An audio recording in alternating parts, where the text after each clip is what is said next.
What's up everybody, I'm Matt Maran and this is the 2022 Subaru Outback Wilderness Edition. So the Wilderness Edition basically takes the Outback XT and turns it up to 11 here.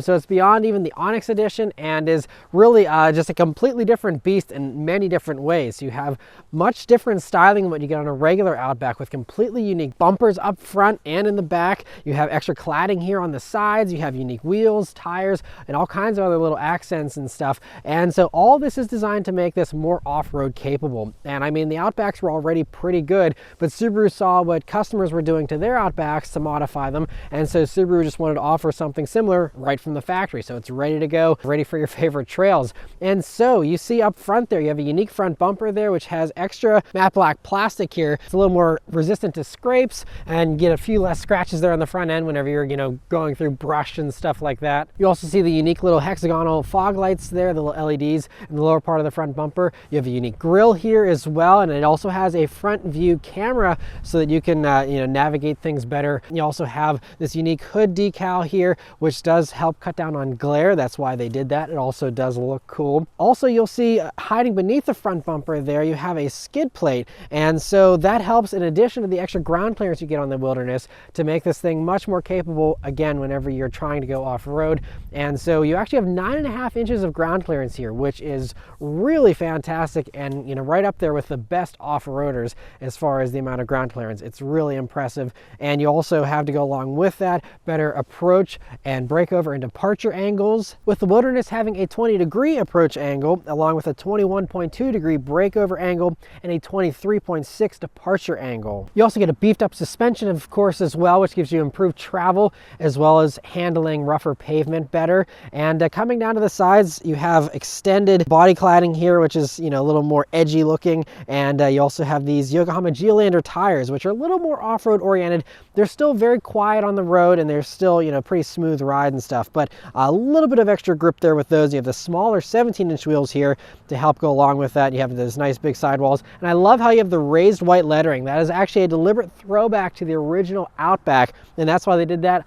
I think that's a very cool little touch that I really like. And you also see the Wilderness badges here on the doors, and you also see all these little copper accents all over the vehicle as well. You have them there on the front, you have some on the sides, and you also see them even on the roof rack. And the roof rack, by the way, has been beefed up. It's a ladder style roof rack that can support up to 700 pounds whenever you're stationary. So you can actually mount a rooftop tent on this. And then going out to the back there, you have, again, those unique bumpers that have the extra cladding. The badging there on the back is all blacked out as well, just like how it is on the Onyx Edition, but nice to see it here on the Wilderness as well.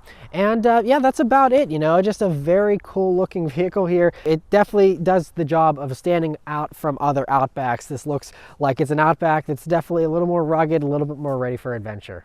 The interior of the Outback Wilderness is basically the same as any other Outback. So, this one has some unique trim to it here. So you have the copper accents on the inside, little tags here on the doors that say Wilderness. You have an embossed headrest here with the Wilderness logo. You also get Star Tex material for the seats here, which is actually water repellent, which is really cool. And so, a lot more durable whenever you get it dirty and all that. And you also have unique rubber floor mats here, unique pedals. Thankfully, you also don't have the driver monitoring tech here in the Wilderness versions, although you do still have Subaru eyesight, and I'll talk more about that in a minute. But overall, this interior still works pretty well. I did do a full interior review with my wife on a 2020 Outback touring a couple of years ago, so I will link that above. You can watch that if you want to hear all the details as far as how this interior is. I will say this screen still is kind of slow and still a little laggy, and actually did do a reboot once on me, and so it's been about 2 years now that this system's been out. It still isn't the best. I don't know when they're going to improve it or improve the speed, but it still does everything okay. Also, you have the X modes here, which I'll talk more about when we're driving, but it's interesting that it's buried up here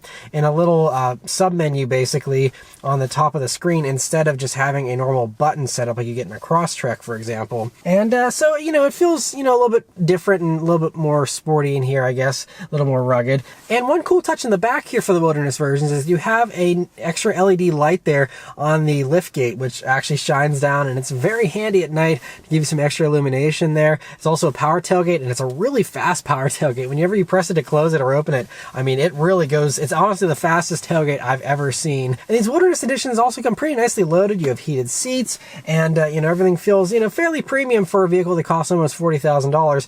The one glaring omission though is that this has no heated steering wheel in the Wilderness versions. I don't believe it's an option or anything.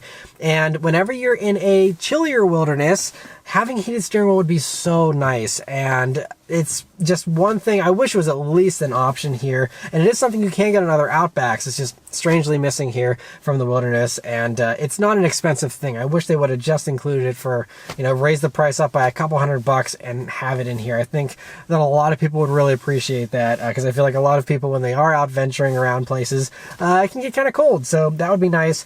But that is the only thing that's really missing from this interior. But let's start up and go for a drive. The Outback Wilderness has the same key as any other Outback. It's just the nice new Subaru key. It's a tad bit thick, but it's not, honestly not too bad. It's still a pretty nice small key, has a nice weight to it, nice materials, and I really like it a lot. But it is keyless access, keyless entry, and push button start here. So you just leave the key in your pocket at the engine start button, and it starts right up. Alright, so setting off here in the Outback Wilderness. So, first things you notice about it, well, you have a nice high seating position, you have excellent visibility. Those two things really make this a very easy vehicle to drive, and you definitely feel like you're sitting up a little bit more than a regular Outback, I think. And so you notice that extra inch of ground clearance for sure. It also doesn't have too much road noise. I was really impressed, you know, these tires being a little more off-road ready. I mean, we're not talking about any kind of mud tires or anything on this, but I was actually impressed just how quiet and smooth they still are. This is miles quieter than everything else it competes with. The ride is also miles smoother than everything it competes with. I mean, it's not even a close comparison. This versus like a Bronco Sport Badlands, or even like a 4Runner, which I think are really the only two things that kind of compete with this. Both of those are, I mean, so much louder, so much rougher. Even though the Bronco Sport's still a unibody SUV, it cannot match the smoothness of this. And I was impressed, because with this, you know, more rugged suspension setup, I was assuming that, you know, maybe the ride would take a little bit of a sacrifice. But honestly, this feels just as comfortable as a regular Outback. Like, no decrease in ride comfort whatsoever. And that never happens with something that's more off-road ready. So I gotta really tip my hat to the Subaru engineers for making this still be so insanely comfortable. And that is what the Outback has always done better than basically everything else, especially for this generation. It is not set up to be super sporty, but that's okay, because the people that are driving these don't need anything super sporty. They just want something comfortable to, you know, drive around in, and this does that so well, because comfort is priority number one here for the Outback, and that remains with the Wilderness, which is something I was a little bit surprised by, honestly, but it's very welcome. And so, yeah, it's just a very pleasant driving experience from that standpoint. Now, my same issues that I had with the 2020 Outback XT Touring that I reviewed a couple years ago, those same issues remain here with the Wilderness. It still has a throttle response that, honestly, I have to say is actually the least precise throttle in the industry that, on any new car that I've driven, at least. And I've driven several hundred. It feels like there's a half inflated balloon under the gas pedal or under your foot, and you press down on that, and then you get this response from the CVT. It's a very slushy CVT response, but it's not even just the CVT. It's just that the way that everything is set up with the CVT calibrated with a turbo engine. So you still have the turbo engine here. The way they set it up, the engine still revs a lot, but then once the boost comes on, then you have too much power. And so it's this on-off switch kind of feeling for the gas pedal here in any turbo Subaru currently, at least as far as the Outback and the Legacy go, with this CVT combo, where it took me several days to actually get used to it, because for those first few days I was accelerating and then backing off the accelerator because I was going too fast, and then I was going too slow, and it's this back and forth, and it's not a very intuitive experience at all. It's not easy to use. You have to get used to it. You can get used to it. You know, if you really love these things, I don't think it's a deal breaker, but it's just, I don't know if it's just a problem with the way the CVT delivers power. But there's CVTs and turbo motors in other vehicles. There's not a lot of them, but there are a few others that aren't as bad as this. So I just don't love that. Now, I have gotten used to it, and it's something you can live with. It didn't actively annoy me after the first couple of days, but it's just a little bit of a learning curve with the gas pedal in this vehicle. And the CVT, honestly, once you get used to it, it is also fine. It's not my first choice. It is, I think, a little less annoying in the naturally aspirated motor, but here for all Wildernesses, by the way, you get the turbo engine. That's not an option. Now, if you go for like a Forester Wilderness, that does not get the turbo. So that is one important difference between the Forester and Outback for the Wilderness. And I'm very thankful you get the turbo motor here in this, though, because I think that extra power, that extra punch is really appreciated, not only just from a performance standpoint, but also whenever you are in higher elevations. That turbo motor will really help, especially when you're loaded down with people and gear and stuff. Having that extra power really comes in handy. Now, a few other little mechanical things they did to improve the performance of the Outback here is that you have a shorter 4.44 to 1 final drive rear diff, and so that is also paired up with a recalibrated CVT, so you have the ability to climb 40% grades, and it gives you basically more low-end torque off the line. And so it'll actually give you better acceleration than what you get on a regular Outback XT. And so let's test out that acceleration now. The only drive modes you have here in the Outback, by the way, are the X modes. There is no sport mode here, so we'll just leave it in drive. And here we go. Yeah, a little bit more responsive. You do have some shift points there with the CVT, but this thing really gets up and moves very nicely. I didn't have any complaints with the XT and the regular XTs. I mean, those still have tons of punch, and this still does the same horsepower. It's 260 horsepower, 277 pound-feet of torque, but the 0 to 60 time has dropped considerably. According to Car and Driver, tested it, comparing it to a normal XT. It's about a half second faster for the 0 to 60.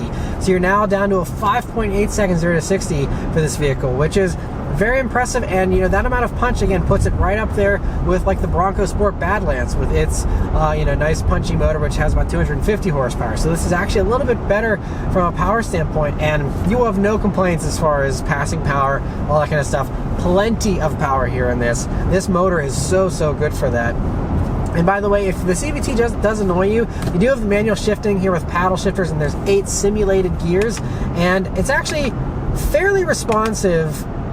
So much so that you can have a little bit of fun with these paddles, but you still get the spongy gas pedal feeling here. So it's still not super direct. So having that shorter final drive is something you're really going to feel. And so even honestly, if you don't care about the extra off-road capability, you just want the fastest Outback possible, this is the way to get it, which is kind of funny. And so we're coming up some corners here though, and let's see how the Wilderness version handles with it. It's 9.5 inches of ground clearance, these knobbier tires, and it still handles so well. And this is another area where I really have to commend the Subaru engineers for not only blending, a really smooth ride, and the quietness and everything, and the off-road capability, but also the fact this thing still handles really well. And so Subarus are definitely tuned to be very safe with the stability control and stuff. There has been several times during the week where I wasn't even driving that fast, and I felt stability control starting to kick in by using the ABS and trying to brake an inside wheel and stuff. These vehicles love the understeer. It's not a very sporty all-wheel drive setup, unfortunately, here in the Outback and the Legacy. But as long as you're not pushing it too much, it does feel very nice and flat. Part of that, of course, is thanks to the Boxer, 2.4 liter here. Having that flat engine setup really helps a lot with the handling, and having a lower center of gravity, even for a vehicle which again has 9.5 inches of ground clearance. It's really quite impressive, and I don't think you're going to get this much ground clearance and this good of handling and anything else. And that 9.5 inches of ground clearance is really impressive, because like I said, the only stuff that really even comes close, I believe you might be able to get a version of the Jeep Cherokee that has something close, but this actually even beats the Bronco Badlands. That's 9.2 inches of ground clearance. Now, I'm not an off-roader, and I'm not really much of a camper or anything, so I can't really talk about how it does out on trails and all that, which I know is a major component of the appeal of this vehicle. But if you're someone who, again, is going to be using it 99% of the time out on the road, driving around and stuff, I'm just here to say that it's still just as soft and comfortable, still handles great, and I don't think you're going to have any complaints here with the driving dynamics, as long as you're not expecting anything too sporty. But you have 9.5 inches of ground clearance. You should not be expecting anything too sporty. curb weight, by the way, for these is 3,973 pounds. So basically just under 4,000 pounds for the curb weight. So that also is part of what helps with the handling, is it's not too heavy. Another weight thing to mention is that these will actually tow 3,500 pounds, which is pretty decent for a unibody thing with a CVT and stuff. So, you know, you can still do a decent amount of towing here, again, thanks to this more powerful engine. One last thing I do want to mention, though, about the handling here that I just found kind of funny was that the steering is decent, but it is a little bit looser, and I think that's partially because of these tires and stuff. But I just found it funny that I actually just last week was driving a Bronco, the full-size Bronco, and that had tighter steering than this does. I hopped into this and I was like, oh wait, like steering isn't as precise as a Bronco? What? Like, which is kind of funny. It's not bad. Again, it's something you can get used to. It's still not nearly as bad as like a Wrangler or something like that. But steering's just a little bit looser, but thankfully it is, you know, nice and light still, and so is really great for, again, just the normal daily driving kind of stuff. The one other thing to mention, though, about the off-road capability here in the Outback Wilderness is that you have the X mode, and it's an advanced X mode now. So not only do you have the snow mode and the dirt mode and then the deep snow and mud, and deep snow and mud will be the one that will actually allow you to have wheel spin so that you can power yourself out of stuff, versus the snow and the dirt mode, which actually limits wheel spin. And so anyway, that advanced X mode means that whenever you are in one of those modes, you can transition into more high-speed driving without issue, and so it's nice that, you know, it has that capability. But another thing, though, that was an outstanding complaint I had with the Outbacks of this generation that continues here is that you have the eyesight system. And the eyesight system is very good in some ways and very annoying in other ways still. So first off, it has, you know, the automatic emergency braking, it has lane departure warning, has lane keeping assist, blind spot monitoring, all these nice features. And also now you also have standard adaptive cruise control here on the Wilderness version as well. And the adaptive cruise control system, I have to say, is hands down one of the best adaptive cruise control systems on the market. It really does a good job of staying inside the lanes. It's very smooth. It's very confident feeling with its steering assist, and does a very good job. Now, it's still a fully hands-on system, but it does do a lot of that steering for you and makes a lot of those corrections for you, and does a very good job with it. I got to test it a little bit earlier this week on the highway, on a longer highway drive, and it does do a very good job with that. The problem is around town. Around town, this system loves to give you corrections. There's lots of beeps, lots of warnings, and I actually had to go and turn off the actual steering assist, because otherwise it constantly nudges at the steering wheel whenever you're driving on the road. And any road that has lane markings, this system will be constantly nudging at the steering. Even though I was in my lane totally fine, it's always nudging, trying to like center you perfectly, and it's super annoying unless you're a driver that constantly wants help. And so I just didn't like that, so I actually turned off the assist. I left the warning on, and the warning doesn't seem to go off very much, so that was something I was able to live with a lot better, and I'm not too perturbed by that. But there are some times, though, where I just get annoyed with the system in general, and so I've just turned off the lane keeping assist altogether, and when you do that, you get a nice orange light in the middle of the dash there. So I don't love that. I wish that it didn't give you that light whenever you turn it off, because it's not like you know, anyone's expecting you to have that assistance. You know, you should be expecting to drive the car yourself anyway, so why it needs to constantly be warning you that you don't have that lane assist on, I don't know. But still, even at, you know, some higher highway speeds here, nice and smooth, pretty quiet. I mean, you have a little bit of road noise and wind noise, but I mean, you can't really hear those tires very much. Just a little bit of wind noise, but a very nice cruiser still. My one last complaint here with the Outback Wilderness is the start-stop system. And this is a complaint I had 2 years ago when I first reviewed these Outbacks, and it still is a problem here, where it's just not a smooth stop-start system. And it's not a big deal whenever you're accelerating from a red light, because, you know, you kick it back on and you accelerate and you have a little bit of roughness for a split second and then you're fine. But the thing is that whenever you are remaining stopped at a red light and it kicks back on for the heat or whatever reason it needs to kick the engine back on for, if you don't have your foot firmly on the brake pedal, it almost feels like it would lurch forward with how aggressively the whole vehicle shakes and shudders whenever it turns back on.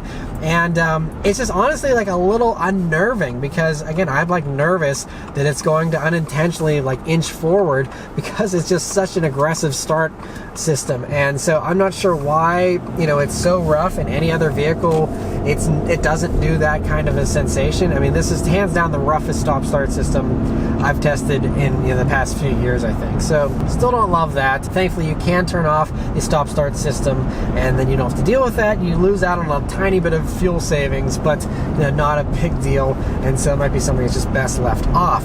But the last two things here to mention about the Outback Wilderness are the fuel economy and its pricing.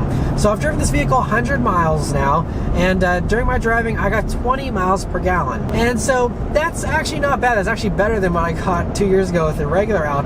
These are rated at 22 in the city, 26 on the highway, and 24 combined. So I was doing mostly around town city type of driving, stop and go stuff, but it was relaxed backroad stuff. I just didn't do very much highway stuff, but to be getting 20 mpg in something that has this much off-road capability is pretty good, because that is going to be better than what you're going to see in like a Bronco Sport Badlands or a 4Runner or anything else that this kind of competes with. That's about typical. I usually get about 2 mpg less than the city rating in my reviews, with the type of driving I do. So this falls right in line with that, and so I can't really complain too much, considering we have as much power as we do and as much capability as we have here. I think that 20 mpg is acceptable.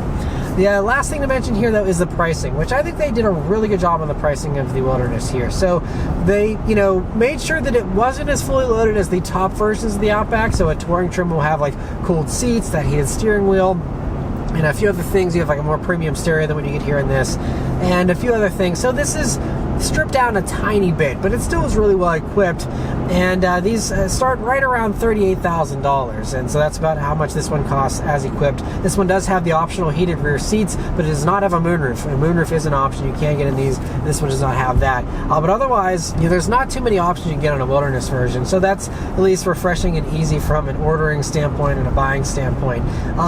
And I gotta say that that I think is a pretty good sweet spot as far as the pricing as well, because when you look at stuff like a Bronco Sport Badlands, those are about $39,000, and the Bronco Sport also has less rear legroom by a lot. I mean, you have way more space in the Outback here than when you get in the Bronco Sport. And I think cargo space, even though it's not quite as square as it is in the Bronco Sport, you have a lot more usable cargo space here, I think, in this as well. Now, the Bronco Sport does have a little bit of a more fun character, in my opinion, but also just the driving dynamics are a lot better. You have, a nice, snappy 8-speed, normal torque converter automatic in that vehicle. You have a very predictable turbo engine. It has a lot of great punch, feels really good to drive. Handling's actually really good, the Bronco Sport. I really like those. But I think from a value standpoint, this is just going to be a little bit better because of all the extra space you get and the fact that it's actually a tiny bit less than a comparable Bronco Sport Badlands. But aside from that Bronco Sport, I mean, basically everything else is going to pale in comparison to this. You can't get like a Jeep Cherokee, and those, you can't get like a Trailhawk version, and that will have some off-road capability and stuff, but the interior is just not going to be anywhere near as nice as this. That Cherokee interior is definitely very dated at this point. And it's tough to recommend the Cherokee just because of how old it is these days, and the fact it has, a V6 engine that isn't quite as efficient. The ride and handling aren't as good in the Cherokee, so, I feel like this is kind of an easy pick over that. And then really, the other one I can mention is the Toyota 4Runner, which is more of a truck-based kind of thing. But those start around $37,000. You'll have way less tech and way less comfort than you get in this. It has a much rougher ride. Handling's a lot sloppier in the 4Runner. But I feel like it is kind of cross-shopped with the Outback, because it kind of appeals to the same demographic of people that like going off the beaten path but don't need a Wrangler or something like that. And so I feel like it's kind of a competitor, but again, this is just going to be so much more comfortable from a driving standpoint. Still have, all actually very similar ground clearance to a 4Runner, so you're not really sacrificing there. Now you have, a little bit of a more rugged feel there with the 4Runner, and some people enjoy that. The 4Runner is fun in its own way. It's just a very, a very more raw and rough kind of experience. But if you're into that, 4Runner is certainly worth considering if you're okay with one of those base ones like around $40,000. If you want a nice one like a TRD Pro or something, you're looking into the 50s for those. The new Forester Wilderness that's also coming could be a potential competitor to this though as well, because that has the boxier kind of shape, so you might have a little bit more stacking ability in the back of the Forester. You still have almost as much ground clearance, 9.2 inches of ground clearance in that Forester Wilderness. You just miss out on the turbo engine. But if you're someone who doesn't need or want the turbo engine, the Forester Wilderness could kind of make more sense. You get maybe a little bit better fuel economy in that, and it's just another alternative here if you want something that's a little more traditional with the SUV shape than the wagon shape you get here with the Outback. But I think that, you know, honestly, the Outback Wilderness especially is still kind of in a class of its own in many ways. And I think it's a very cool vehicle. I'm glad they've added this to the lineup. I think it has some very unique appeal. And it does have its own fun vibe. And I really enjoyed it. Even though I'm not an off-roader and I'm not a camper or someone that goes outdoors very much, honestly, it still is just kind of fun to have this rough and ready kind of vibe to the Wilderness. It makes it feel like it's a little more of an adventure vehicle than a regular Outback. And so that whole vibe and that, you know, character and that personality is just a little more fun. And just walking out to this thing every day and seeing it, you know, being jacked up the way that it is and as rough and ready looking as it is, it's just a fun combo. And so it's a, you know, a vehicle that has a lot of appealing qualities to it, even despite the imperfections of, you know, everything being a little odd with the inputs and stuff. Other than that, you know, I think this thing has a lot of appeal to it. And I have, you know, totally grown used to the throttle response, the CVT, and all that kind of stuff during my week as well. But anyway, that's all of my thoughts here on the Outback Wilderness. Let me know your thoughts on it in the comments below. Huge thanks to Subaru for providing me here with the Wilderness version to review for you guys today. Yeah, thank you guys very much for watching, and I'll see you on the next one. Take care.